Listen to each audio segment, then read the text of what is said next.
Hello and welcome to the fourth episode of our weekly Unity tip Roundup, where we take a look at the tweets that are posted or mentioned on or around each Tuesday under the Unity Tips hashtag. We are now already in our fourth episode and we are very excited to give you an insight into another week of Unity tips. In this episode we gather tweets that were posted, shared or retweeted around the 1st of February 2022. Andre is taking the lead for this episode. He's a game dev at Mix and Jam and a product designer at Unity3d. His follower count is nearing 24,000. His tip is a visual guide on how to achieve a nice looking speed distortion effect. He made this as part of his recreation of the speed booster ability in the latest Metroid game. The animation he added shows the different steps he takes to build the effect. The Unity games teacher is, as the name implies, a teacher, but also a game developer using Unity and the Unreal Engine. With 447 followers, he already has an impressive reach. This is the first tip in our series that is in Spanish, but we will try to translate it as good as possible. Basically, he explains the process of blending images in Shadergraph with the comparison to the blend function in Photoshop. If you are already using Shadergraph, then this will help you combine images without the need of external tools. Lindsay is a Unity developer at Vuga and is fiddling with Houdini on the side. She has 981 followers. Check out her profile for some links to her work and experiments. Her tip is building on one of the entries of last week's list.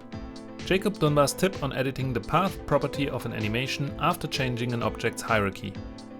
She adds the hint that there is an immense speed up possible, especially if you have to edit a lot of the same path changes. You can open the corresponding file in the text editor and use the find and replace function to fix all instances at once. It's nice to see the community working together like this. Michael is the next in our list. He's a co-founder of Follow Feathers and a game designer and programmer of Weaving Tides, which is available on Steam and for the Switch. You can find the links in his profile. His follower count is 374. He enters our list with a simple tip, hinting at the existence of Unity's own localization package. If you need localization in your project, definitely give it a try. Aaron Meany has 65 followers on his Twitter account. He is present on a lot of platforms and you can find all the links in his profile.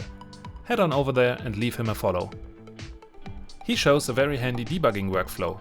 Did you know that you can use the context menu attribute to add a method from your script to the right-click menu in the inspector? This is also a nice trick to create some quick and dirty tools. Continuing our own streak, we also posted a tip this week.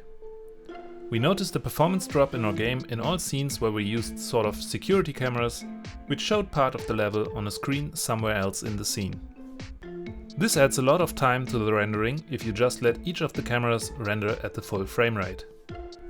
We came up with a script that not only reduces the frame rate at which the cameras will render into their respective render textures, but also distributes the load of multiple cameras in the scene by offsetting the time at which the camera produces an image.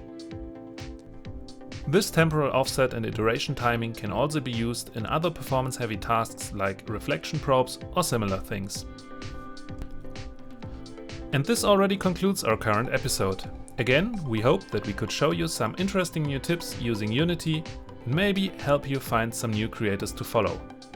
Mentioning the authors of those tips, please visit their profiles and leave them a follow if their content did help you. If you find this kind of video interesting and would like to see more, check out our channel and the previous episodes, and while you are watching, consider subscribing to our channel. If you have questions, requests or anything else you want to tell us, please use the comment function. Thank you for your time and see you next week.